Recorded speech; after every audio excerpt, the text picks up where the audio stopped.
Sachez-le, ce 9 septembre est un jour important si vous souhaitez concourir à la présidentielle, car c'est la date limite des dépôts de candidature pour les primaires de la droite et du centre. Sarkozy, Fillon, Copé, Juppé, Le Maire, Mariton, la liste est longue.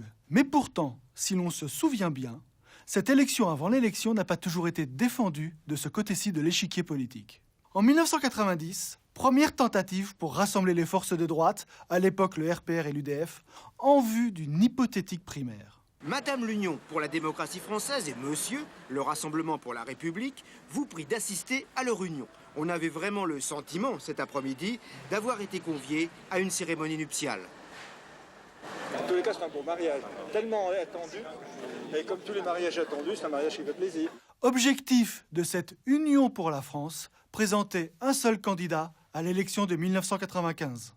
Nous ne sommes pas capables de choisir ensemble un seul candidat pour le premier tour de l'élection présidentielle prochaine, eh bien nous nous paierons à nouveau un socialiste, et ça je ne le veux pas. Mais l'idée des primaires, soutenue par Charles Pasqua, va capoter.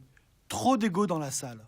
Aujourd'hui, je trouve que ça commence à être un peu tard. Il y a au moins une incertitude sur la faisabilité. Un grand parti sans candidat présidentiel n'a pas de raison d'être.